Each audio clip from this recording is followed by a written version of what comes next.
Hello and welcome to Braveheart Conversations, where we learn the art of love through brave and compassionate conversations. I'm Jillian Aurora. And I'm Marie Wallace. And we are your hosts today.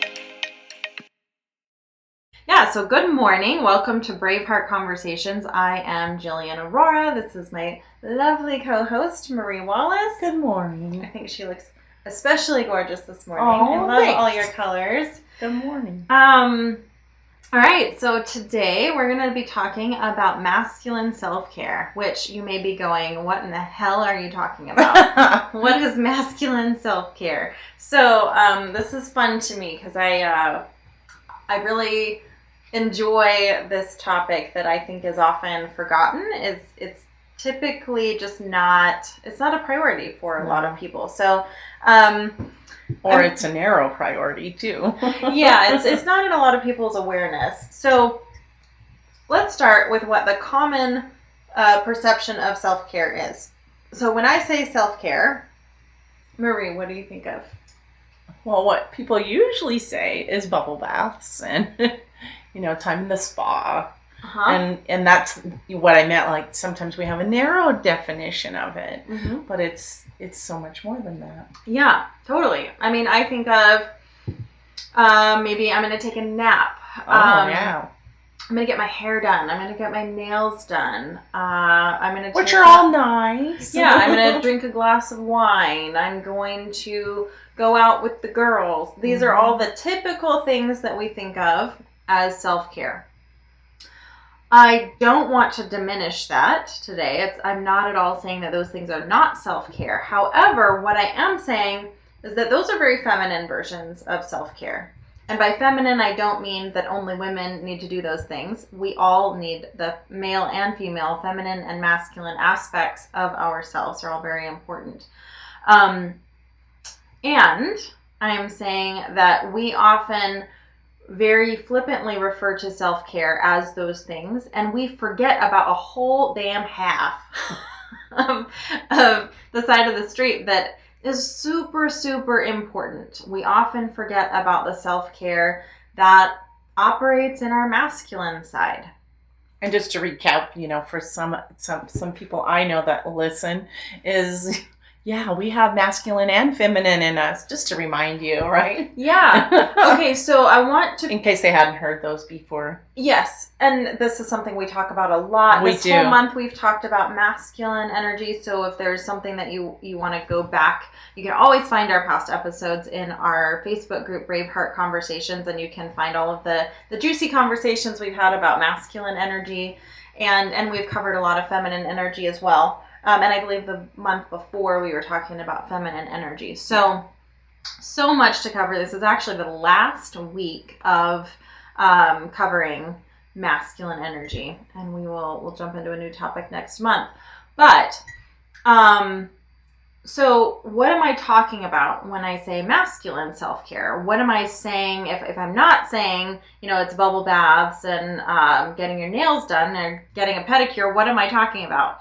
So I want to talk about when those feminine self-care things may not be your most loving, self-loving thing to do.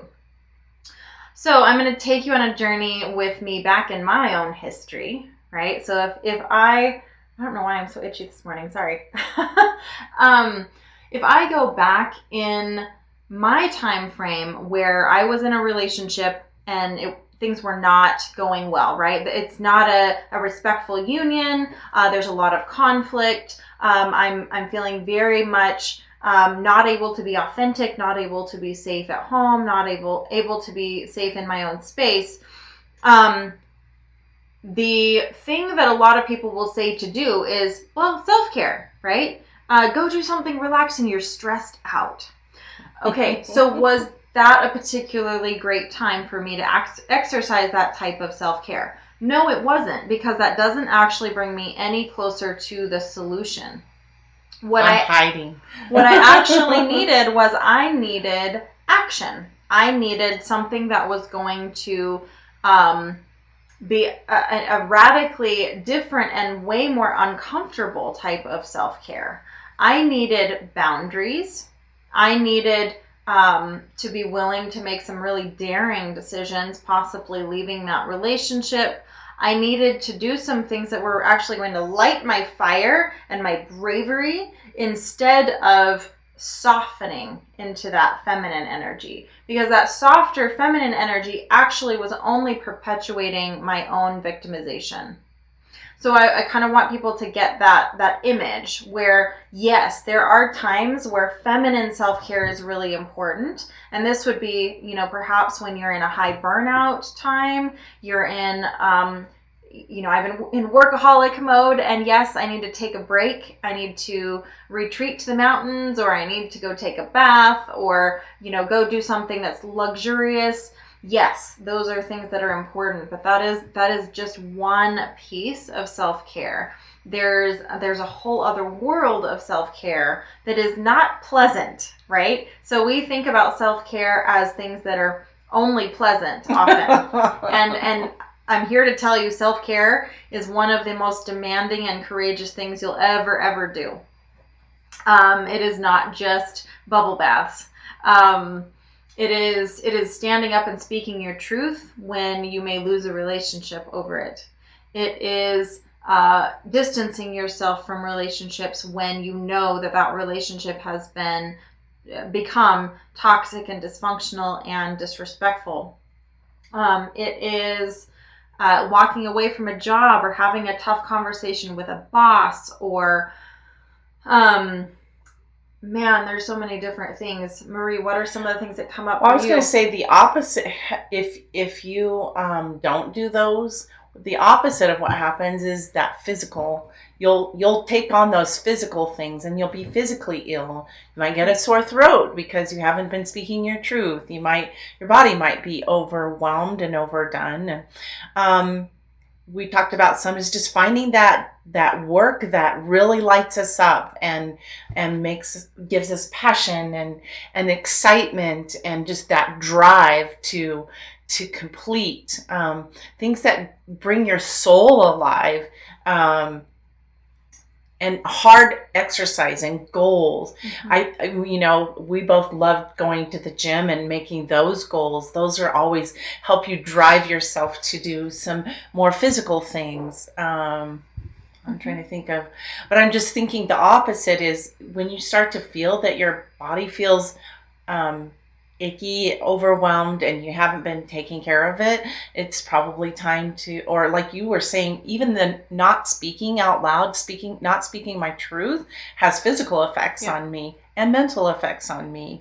So in that initial leaving, when people get they're preparing to leave a relationship or a job, or sometimes it's an ideology, there's a lot of things that we choose to shed, right? That chapter is closed, and we can feel it and we know it.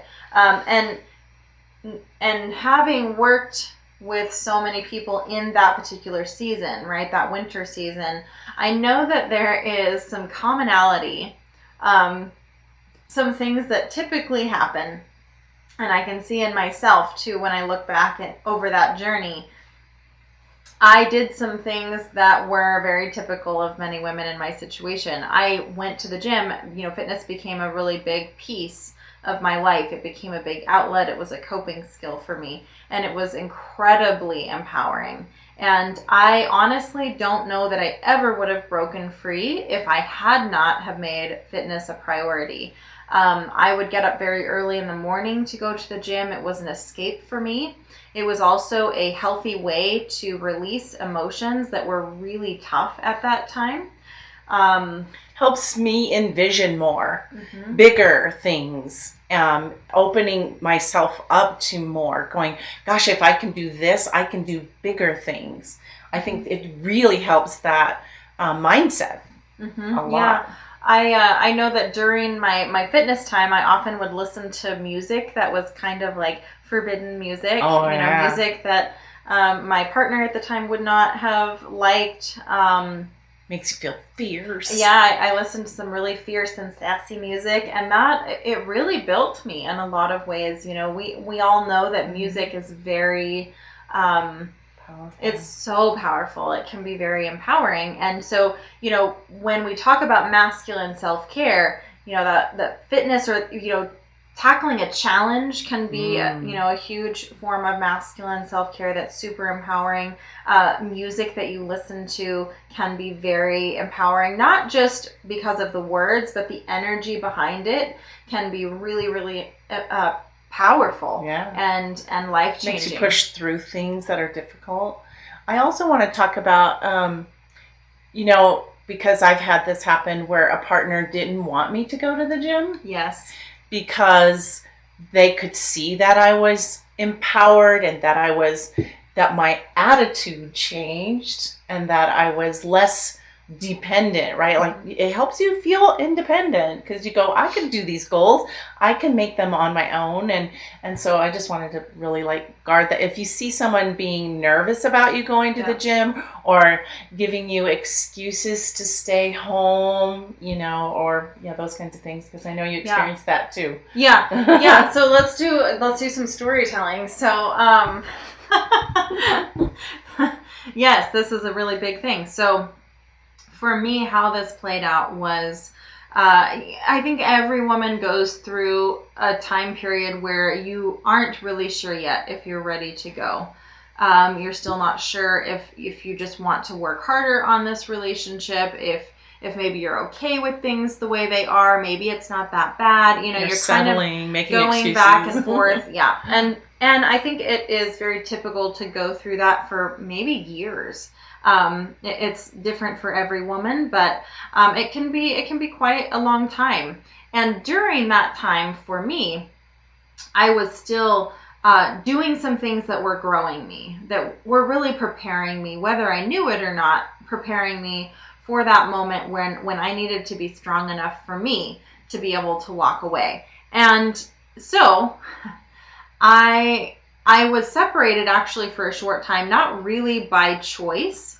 I was married to an alcoholic and things just got absolutely unlivable at home.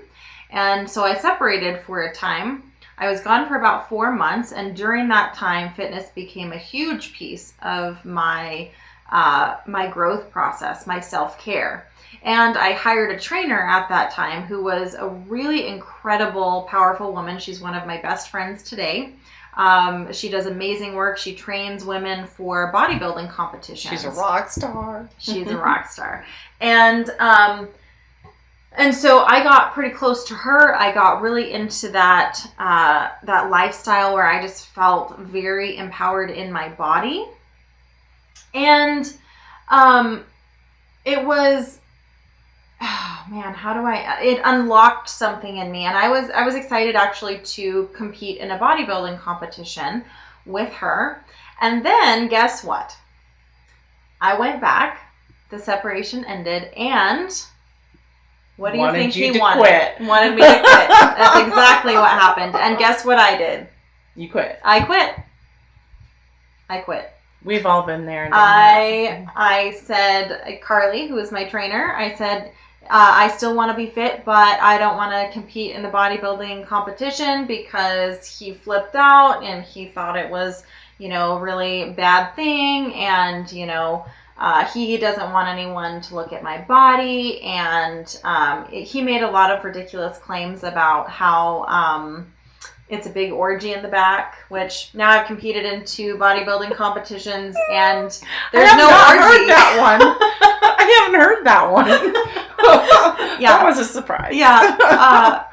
Oh, wow. So, yeah, story time's fun.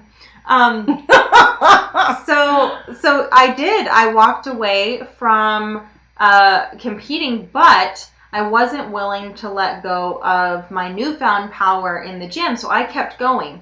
And I tell you what, the resistance that happened, he would do everything to sabotage sleeping at night, come in at 2, 3 in the morning, calling me lots of names when I was asleep. And, I'm so weird for wanting to go to bed, early at night so I could go to the gym, constantly telling me I shouldn't be eating as many carbs when I was eating according to what my own plan, my own body was, what my goals were, telling me not to work out my legs because, I didn't want to. I mean, just legs. So many things to control. On the opposite too, they even start with the coaxing. I just really want to spend more time with you, and don't you want you just you work on so much? Yeah, even the sweet coaxing side, and then you can buy into it from that angle as well.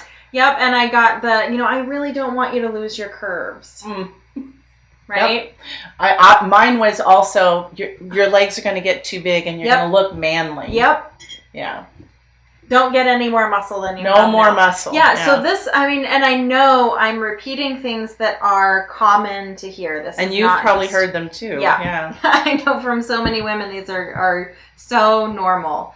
And I really hope that someday they are not normal. But these are the typical resistance things, and it's really hard. It is so hard to say, no, this is what I'm going to do. This is what I've decided, and this is what's best for me. And, the reason why there's so much resistance often is scary for them. Well, we've talked about the hierarchy, right? In the past couple of weeks, we've talked about hierarchy, and it's that structure of I am your authority. Right? And what's very threatening to someone who sees themselves as the authority is for their subordinate to gain power. And so what masculine self-care does, and we've really only covered fitness, but there's a wider range of masculine self-care. But when you start to do those things, you start to really gain a lot of your own personal authority and your own personal power, and that can become very threatening to the person in the partnership or whoever is, whoever we're talking about. That can be very threatening to their control and their power or their perceived power over you. So be aware that if you are in any sort of a dominant submissive relationship, you will experience resistance. Like that is very, very common. When you start to do the things that are already hard to do, right? It's already difficult to have discipline, to go to the gym and eat healthy things, put healthy things in your body and do all the things, right? The consistent things. It's already hard to do that, but it is meant to, like they are trying to make it impossible by adding a lot of resistance or saboteurs, right? Reasons why, they're going to keep you up later at night so that you're not going to be able to go to the gym, or reasons why you can't buy the groceries you need, or whatever the thing is, but expect it because they're threatened by the power that you are reclaiming that is rightfully yours, but you haven't had it before. And they don't want you to have it because... Or it's been dormant. They want to be dominant. So, let's talk about some other types of masculine self-care. So when I talk about masculine self-care, I'm talking about something that lights a fire in you, right? I love getting my hair done, but it does not light a fire in me. I love that's why we pick those certain jobs and things that we just feel very passionate about and driven. What are some other... I just like that part. That lights a fire in me when I find that thing that just gets me super excited and I can just go for hours and hours and hours, and time can pass and you don't even realize it happens. And it's, making those lofty goals. Those are fun. So when I run my unapologetic course, this is one of the exercises that we do because it's not something that we've clearly identified. We've identified all the feminine self-care things. Those are common. We can bring those to mind very quickly and easily. But when I say masculine self-care or what lights your fire, it's a big pause. So some of the things that have come out for women who have taken some time to answer this question are, things we've talked about, fitness and music, big things. Anything that creates movement. So it doesn't necessarily need to be fitness and doing heavy lifting or things like that, but maybe it's taking walks, maybe it's things that are just getting your blood flowing, maybe it's even yoga, maybe it is dancing, but it's a very powerful kind of dancing, because there's stomping a lot of different types of energy behind dancing, and so you can have some real masculine dancing that really helps you release some big emotions. You can have kickboxing or something where you're actually punching a bag, or you're getting some real rage out. That can be a great masculine self-care activity. Goal setting, like what you've said before. That is a very intentional, part of masculine energy is being very analytical. Part of masculine energy is being very organized. And so we can channel that masculine energy into, like, for example, when we talked about my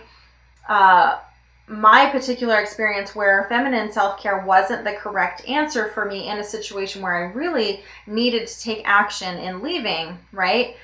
Sitting down and doing some goal setting and actually thinking about, well, if I leave, where am I going to live? How am I going to pay my bills? How is this and that going to work out? And how am I going to divide these things? That was what I really needed to do. And that is part of masculine energy, is that very analytical problem solving kind of a mindset. So that can be a very great masculine self-care element. Leadership was another thing that came up for women. So anything where they could serve in a capacity of leadership, where they are taking their talents or their skills and they are showcasing them, and they are in a position of authority. That's traditionally something that women have not played in that role. Women have either been told that they shouldn't play in that role, it's not feminine, or they have just felt inadequate playing that role. So that's another area that can really light that fire and make you feel powerful and really help you feel empowered. I'm trying to think if I'm missing any. I think those are the main ones that have come up. And I know, I was like, I know there's a lot more, but I just can't, of course, we don't think about it enough. Anything so now I'm that ready is to do a challenge. Yeah. It's a challenge. So often in the feminine self-care arena, it's not about overcoming. It's about nourishing. Nourishing and letting go and flow. Yes. Yeah. So when we transition into that masculine self-care, we look at that mountain and we go, fuck yeah, bring it on. It's drive. It's that energy where, just try me, right? Yeah. Just try me. Just try to hold me back. Yeah. Anything that brings that kind of energy into your body, that's what I'm talking about. And that could be different for everyone. But man, that energy, when you nourish that, when you allow that to become a pattern and to grow, that I always see an element of that in a woman before she makes a big move or a big leap. Because this is often something that we haven't been taught to nourish. Well, it gives you confidence. Oh, man. It's so much confidence. And you know what? People are afraid of confidence. You become a powerful, confident, fierce woman. Yeah. It's awesome. It's the warrior goddess. It is the warrior goddess. Mm-hmm. See why we talk about it? Yeah, it's amazing. We still have our crown on. We know how to fight and balance. Yep. Well, like we've talked about before, and you might look at some of our previous episodes, the goddess has to have the warrior activated in order for her to be to have the room and the nourishment to thrive. So when you have both your warrior and your goddess activated, that's that perfect union. So practicing masculine self-care does not make you less feminine. In fact, I would argue it gives you the space to be more feminine. I can't think of a time that I felt more feminine than when I was training for a bodybuilding competition, and I was fierce as fuck. I mean, I was so driven in every area, not just fitness, but I had rebuilt my house, my life, my career. I was about ready to step on stage, and there was just nothing in the world that could stand in my way. And I also felt incredibly feminine. Well, you're wearing that bikini, you look beautiful, you feel beautiful. So it's possible to feel fierce and beautiful at the same time. And I would say, actually, the more fierce you feel, the more feminine you're capable of feeling. True. I also know that when I have felt out of balance and when I have been very soft and very feminine, I often don't feel very attractive. You know, if I don't have that fierce side of me. Well, that's the confidence part too. Yep. Yeah. Yep. So it's really that beautiful dynamic balance. And that's not what we've been taught, right? No. That's not what we have been told to prioritize. We have, you know, we've been thoroughly indoctrinated. Self-care is what? Oh, you know, bubble bath, wine, girlfriends. But we've even been told, like, a man doesn't want a woman who, and fill in the blank, right? And that's also indoctrination, because it's also saying you can't do these things without a man, or that you need a man, which is how we grew up. You know, there was a man doesn't like that a lot. Yep. He doesn't like when a woman has big legs. He doesn't like when a woman is too strong. He doesn't like when a woman is too confident. Doesn't like a woman who is at the top. Doesn't like a woman who makes more money than he does. just fill in the blank, right? And we can both. He can and I can both be in balance. He embraces his feminine side too for his balance, right? And then we both feel fierce at the same time. And that gets back to previous episodes where we talked about the collaboration and a healthy partnership. Absolutely. Yeah, and just as an example of that, you know, my partner loves bubble baths way more than I do. I love it. I love it. I love it. He loves naps way more than I do. You know, there's a balance where I think we really get to get rid of those boxes that say, you know, because you have this gender, you must like these things. And there's a balance. I need a bubble bath and he needs a bubble bath sometimes. And I need to, you know, lift really freaking heavy at the gym, and sometimes he needs to lift really freaking heavy at the gym. Because these are human elements, not so much, you know. It's a fulfilled human, right? Being able to activate all of us, not just a piece of us. Like you said right from the beginning, 50% of us is not being activated. Right. I love that. I was like, yeah, 100% activated. You could do anything and be anything. And you know, the funny thing is, guys intuitively know this because it's something that they have not had shame. They have not been shamed for doing, right? Men know the value. Except if you saw them in a bubble bath, right? Well, right. They've been shamed for feminine self-care, but they Yes. haven't been shamed for masculine self-care. Right. So those are things they know are good for them that activate them, right? They don't nearly have as much trouble speaking up for the things that are bothering them, going to the gym or taking a run or having some sort of an emotional outlet that is a healthy channel. Taking leadership things, like it's not something that they have a barrier to. Now, you are right. The feminine self-care things have been completely shut off for men for a long time. But they know the value of the masculine self-care things that we have often just not felt that were a priority and felt that we had access to. So, because of programming. Yeah, but I can say during the moments of my life where I have felt most in balance, most activated in both my masculine and my feminine self-care, I have felt the most free, the most content, the most happy, the most on fire that I ever have been. And really the best partner I've ever been. Exactly. Well, so we've been on this side. That's why we talk about it, because we want that for everyone, right? We want you to see that there's a possibility on the other side. And we have to release whomever is in our way, whomever might be keeping us from being that, including ourselves. Like we could be keeping ourselves because certain relationships activate that in us, right? So just really look at your relationship and see, is it a conversation or is it more than that? Maybe you do have to leave. But we just want you to see what it's like on the other side when you can be fully accepted and encouraged and thriving in who you are. And that's activating all of it.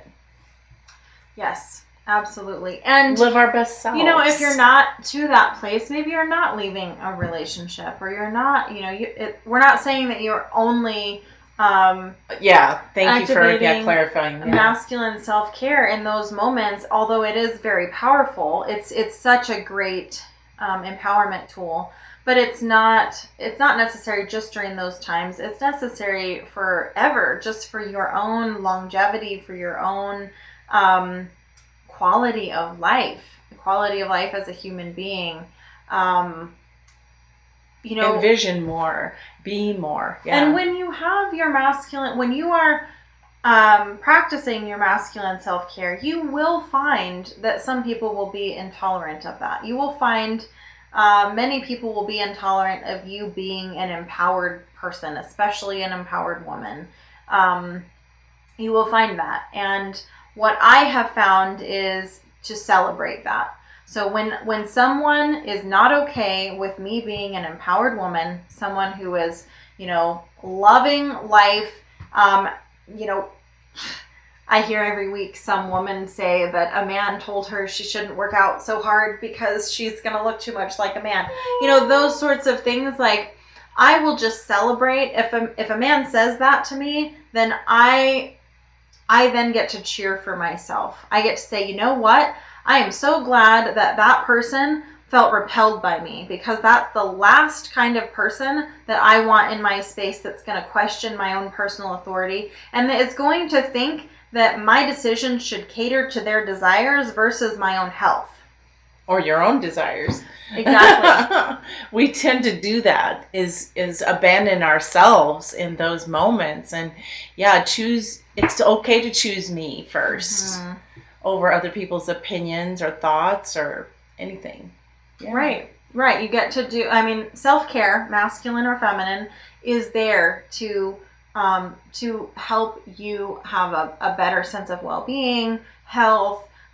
It's really to put you in a position where you feel at your peak of thriving, right? Mm-hmm. Your potential. It has nothing to do with making anyone else comfortable. So you will find that people will be uncomfortable as you become healthier and as you step into your own power, and that is okay. And that is something that you can celebrate when those people are repelled by you. Abby says, I love story time. Yes. I love story time. Hi, Abby. Good morning.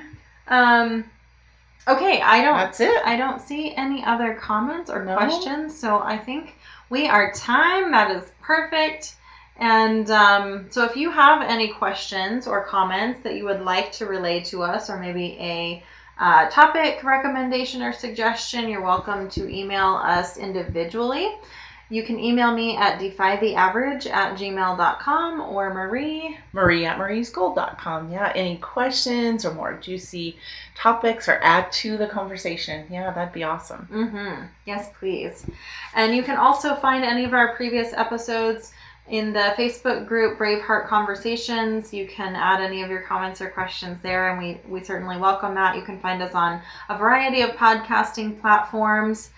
And we are live every Thursday morning around 10 a.m. Mountain Standard Time in the Braveheart Conversations group. What else am I missing? We have a retreat coming up. To balance your feminine and masculine and enjoy it all. Warrior Goddess Retreat. So everything we've talked about today, really, we will be talking about lighting that fire and getting more comfortable with having your own personal authority. We will be talking about why we ever got to the point that we feel so uncomfortable with our own personal authority. And it's going to be just freaking fantastic. Marie, yummy, juicy, good stuff. reconnecting to the divine in us. Just enjoying.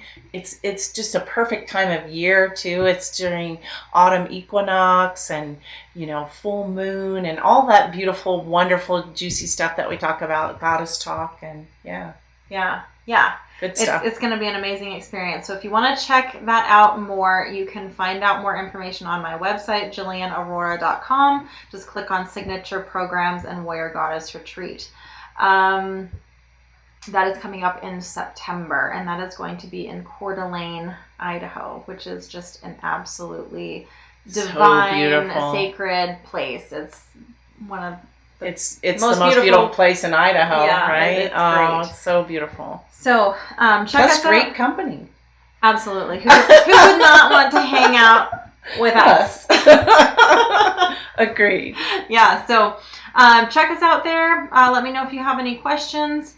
And I think that is it. So next week you can join us for... Let me see what our next topic is. I've been trying so hard to do this. So we're more aware. Knowing your own values and standards. Hell yeah, that's going to be... Love you too. It's going to be great. So check us out next Thursday morning. Identifying your own values and standards. That's going to be a really fantastic episode. With that, I hope you have a fantastic day. Stay cool out there. It's supposed to get really hot. So make sure that you're drinking plenty of water and keeping yourself sheltered from the sun. So I love you all very much. We'll see you next week. Bye-bye. Bye-bye.